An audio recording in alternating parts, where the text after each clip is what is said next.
In 1983, the German magazine Stern paid $6 million for some diaries by Adolf Hitler. I mean, this was quite the find, and of course it made a lot of news. The only problem was they were forgeries.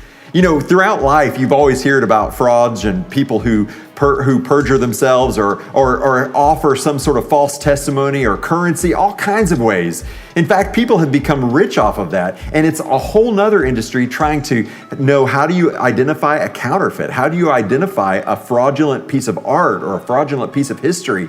The interesting thing is, when it comes to our faith, there's also a question about, how do we know when somebody really believes what they say they believe? Of course, our actions have a lot to do with that, but there are also traditions and rituals that churches and religions have gone through for centuries that demonstrate here is a true follower. For Christians, that symbol has been baptism. The symbol of baptism, where somebody is immersed under the water and lifted up. The symbol is beautiful. It's the death and resurrection of Jesus. But you know, there's an interesting story behind the first baptism that we see recorded in the Gospels in Matthew chapter 3.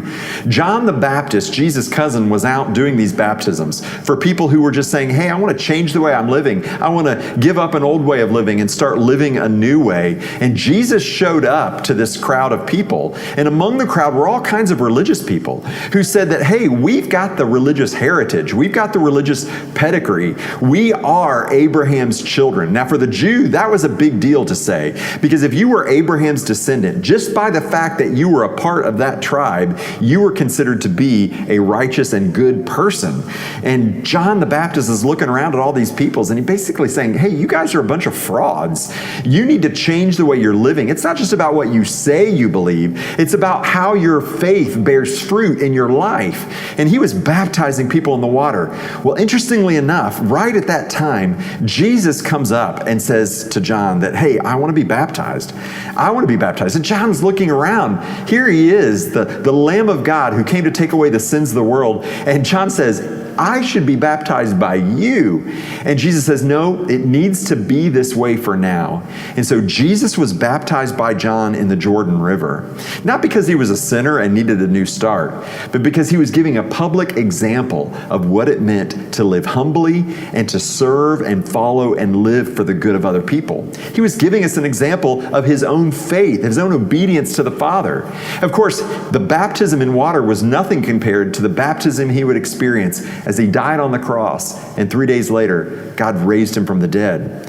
So today, now, when anybody wants to follow Jesus, baptism is the symbol of that. It's the symbol that they are buried with Christ in death, meaning that they're giving up an old way of living, and as they come out of water, that they are raised to new life to walk with Jesus. Baptism is an outward expression of an inward change. Baptism shows us that there's something more to our faith than just what we believe. Now, of course, people can get baptized and it might not change the way they live, but this is a public declaration to all who are watching. Hey, hold me accountable for what I say I'm believing. Make sure that my life is bearing fruit that's consistent with the faith I say that I have. That I'm going to actually follow in the footsteps of Jesus in the way I love God and the way I love other people. The way I put his teaching into practice. The way I walk in his footsteps. You see, baptism can just be another religious ritual. Just like John was talking to all those religious people, they had religion down. They knew what to say. They knew what to do to go through the motions of religion. But what John was calling people to was a change of heart and a change of life. And that's exactly the call that Jesus has placed on every single one of us. So we encourage people, hey, if you're following Jesus, you should be baptized. Not because it's a religious obligation or a religious ritual. In fact, there's nothing magic about the waters of baptism, but because it is a public declaration to people that I am identifying with Jesus. I'm following Jesus. It's the first fruit of obedience that we can offer to God when we've committed our hearts to following after Jesus Christ. I still remember getting baptized in these waters 40 years ago. And surely since then, I have not lived a faithful life every day. In fact, I probably failed more than I've succeeded. But I go back to the moment in this baptistry pool when I was dunked under these waters and the commitment that I'd made in my heart and the commitment that I proclaimed to my friends and my family. And that is an anchor for me as I try to live my faith out in action every day.